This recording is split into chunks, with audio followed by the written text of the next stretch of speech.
Angélique puisse reprendre Chitka Tende et commettre les chefs Kalamba Mukala, de Djibaya, et chef Mumba de Kazumba, chef Kayenga de Kazumba, commettre les trois chefs ici ensemble, qu'on sache qui est propriétaire des chiffres et pourquoi les choses se bloquent, qu'on sache qui est le vrai propriétaire de cet endroit, et s'il demande qu'il soit indemnisé, qu'on puisse lui reconnaître son droit, au lieu de dire des choses à gauche, à droite. Vous vous souvenez quand Alex Kand était parti là-bas, et c'est un seul chef qui était entré dans l'eau avec un coq. Mais pourquoi les autres? Puisque Mumba avait dit, moi je suis chef, et je vais entrer là-bas, je vais laisser le coq à mes ancêtres qui sont dans cette eau.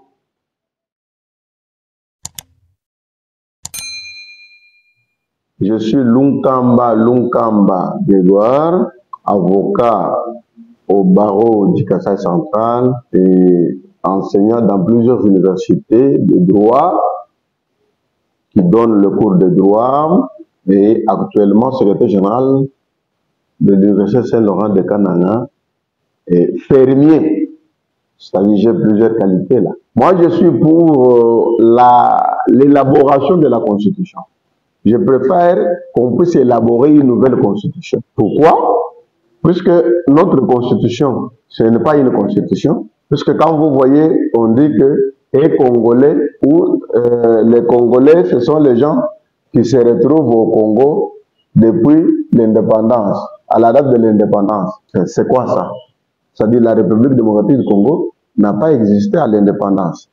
Et la République démocratique du Congo a existé avant l'EIC et a existé avant le Congo belge.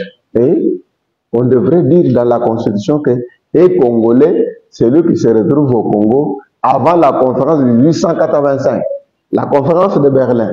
Mais dans la Constitution de la République démocratique du Congo, on a effacé tout ça et on dit les Congolais, celui qui s'est retrouvé au Congo, ou ses parents ou ses descendants qui se sont retrouvés au Congo à l'indépendance en 1960. C'est la première faiblesse de cette Constitution. On a donné la nationalité aux gens qui ne sont pas des Congolais. Deuxième faiblesse de cette Constitution. La Constitution, notre République démocratique du Congo a 450 tribus. Mais dans la Constitution, on vous dit qu'il faut protéger une tribu minoritaire. Mais si vous prenez 450, qui est la tribu minoritaire et quelle est la tribu majoritaire? Deuxième faiblesse.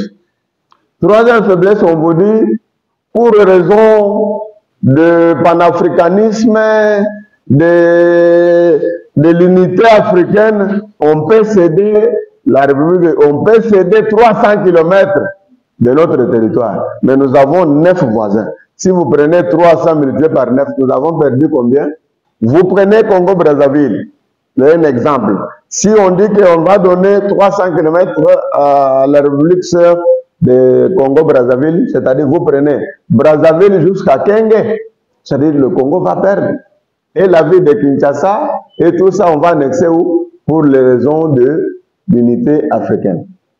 Si vous prenez le Kasaï, l'espace Kasaï, qui a des limites avec l'Angola, et vous prenez des Kalambambouji jusque dans la ville de Kalambambouji jusqu'à Kaberekamouang, ou dans la ville de Mboujmaï, c'est déjà 300 km. On prend un espace Kasaï, on annexe. Vous prenez Burundi, vous prenez Zambie. Zambie va prendre Kalumba jusqu'à la ville de Kinshasa, de la ville de Lubumbashi vers le Kassi. Ce n'est pas une constitution. Il y a plusieurs faiblesses. Dans la constitution, on vous dit que les gouverneurs sont élus par les députés provinciaux. Vous comprenez?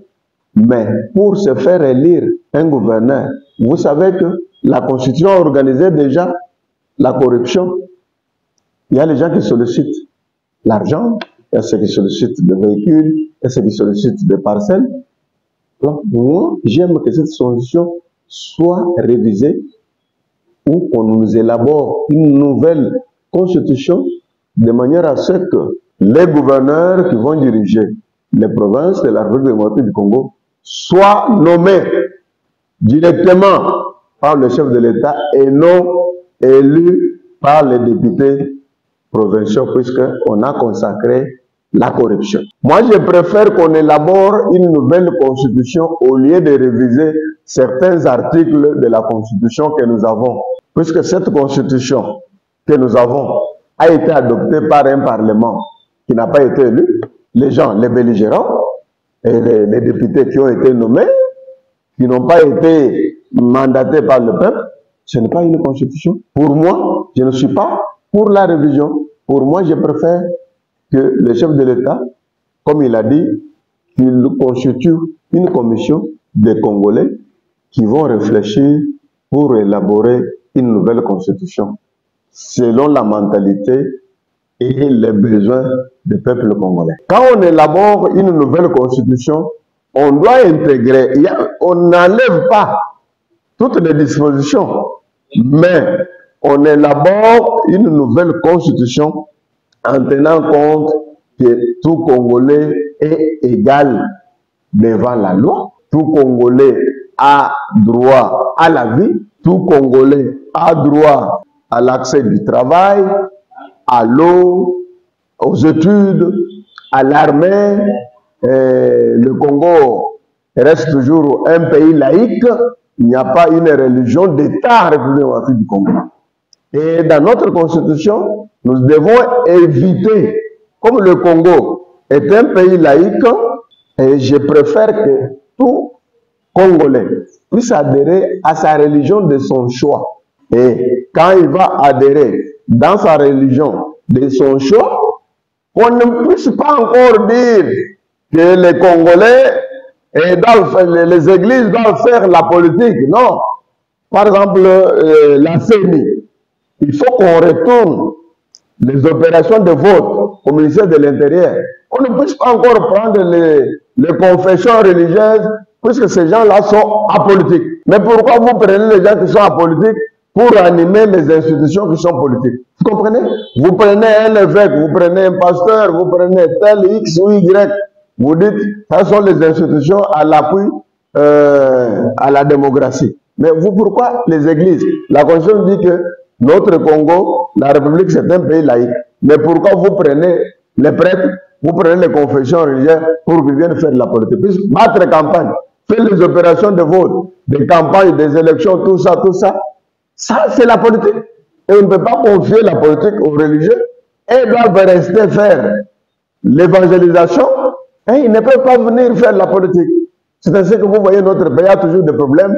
Les prêtres doivent faire, les pasteurs, les prêtres, les confesseurs doivent rester pour évangéliser, changer les âmes, prêcher les criminels pour qu'ils changent, pas venir faire la politique. Vous-même, vous voyez que notre constitution n'est pas une bonne constitution. Pourquoi? Puisque cette constitution a déjà créé des zones salariales. La constitution elle-même a déjà catégorisé les gens.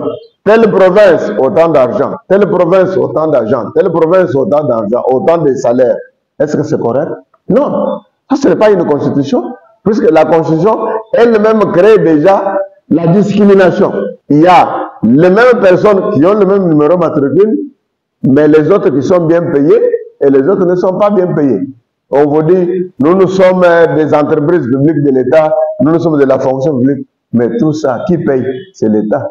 Comment on peut payer la catégorie X très bien et la catégorie Y, on ne paye pas bien? Puisque la politique routière, puisqu'on vous dit, vous déterminez le Congo, vous devez faire le mandat de 5 ans. Vous faites le mandat de 5 ans s'il y a les infrastructures routières. Mais vous sentez qu'il y a les gens qui sont enclavés, comme le Kasaï central, comme l'espace Kasaï, comme l'espace Équateur, par exemple. Les gens de l'Équateur, est-ce que vous pouvez me dire une route qui quitte Kasaï central vers l'Équateur?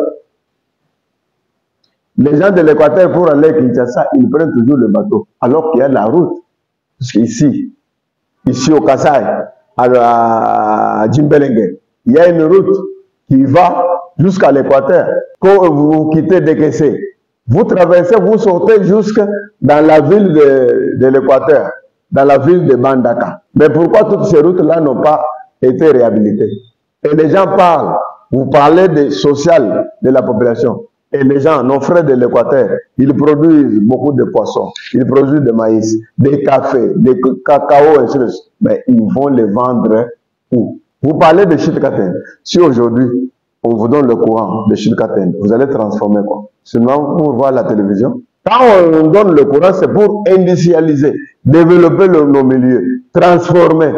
Nous sommes pour que le Kassai soit électrifié, qu'on élabore, qu'on termine le projet, les études, que les travaux reprennent, que la société angélique puisse reprendre les travaux, et Anser puisse faire Chitimbombo, et Angélique puisse reprendre Chitkatende, et commettre les chefs Kalamba Mukala, de Djibaya, et chef Mumba de Kazumba, chef Kayenga de Kazumba, commettre les trois chefs ici ensemble, qu'on sache qui est propriétaire des chutes et pourquoi les choses se bloquent, qu'on sache qui est le vrai propriétaire de cet endroit, et s'il demande qu'il soit indemnisé, qu'on puisse lui reconnaître son droit, au lieu de dire des choses à gauche, à droite, puisque cet endroit-là, il y a quelqu'un qui a un droit. Vous vous souvenez quand Alex Kand était parti là-bas, et c'est un seul chef qui était entré dans l'eau avec un coq. Mais pourquoi les autres? Puisque Mumba avait dit, moi je suis chef, et je vais entrer là-bas, je vais laisser le coq à mes ancêtres qui sont dans cette eau. Le courant, ça va développer l'espace Kassai, mais je préfère que le gouvernement provincial, le gouvernement central puisse mettre chef Kalamba Mukala, chef Katende, Babaka Mwanza et chef Mumba. De Benakawaya, de Benakatempa plutôt, qu'on mette tous ces chefs-là ensemble, qu'on sache qui est propriétaire de Chitkate. Et pourquoi les travaux n'évoluent pas? Pourquoi le chef de l'État dit on leur va envoyer les abeilles? C'est parce que ces chefs-là, on ne parvient pas à les réunir pour qu'on sache qui est propriétaire de cet endroit. Nous devons mettre la politique à côté et aller sur la coutume pour qu'on sache qui est propriétaire. Parce que si nous avons une constitution tronquée, une constitution pour que les provinces puissent vivre, il faut attendre la rétrocession. Et la rétrocession qui ne vient même pas. Et vous comprenez, notre constitution a multiplié plusieurs institutions. On vous dit c'est ça, on vous dit ceci, on vous dit c'est ça, on vous dit plusieurs institutions. Vous trouvez le même ministère de l'Intérieur là qui a plus, on a des membres. Les directions sont, les départements sont devenus des directions autonomes, et ainsi de suite. Vous voyez commission des réfugiés, vous voyez commission des sels, vous voyez CENIB. Tout ça, ce sont des attributions du ministère de l'Intérieur. Mais on a multiplié les gens inutilement. On a multiplié les gens. On vous dit commission économico-sociale, ECOFIN. On vous dit des choses, et ainsi de suite. Non, toutes ces choses-là ne peuvent pas exister. On a multiplié. Comme la constitution a été élaborée par les belligérants, ils se sont donné des gâteaux. Ils ont dit tel s'il est arrêté, on l'a. S'il a commis les infractions, on ne l'arrête pas. Et tel doit bénéficier de l'argent même s'il n'est pas en fonction. Mais il n'est pas en fonction, mais ceux qui sont en fonction, ils ne trouvent pas l'argent. Les gens se sont protégés eux-mêmes. Il faut changer la constitution. Vous voyez actuellement, nous avons 500 députés nationaux, y compris 13 anciens présidents. Et les anciens présidents sont payés au même moment que Vital Kamerhe, actuel président de l'Assemblée provinciale. Vous comprenez? Ça, c'est quelle constitution finalement? Et les anciens ministres sont payés.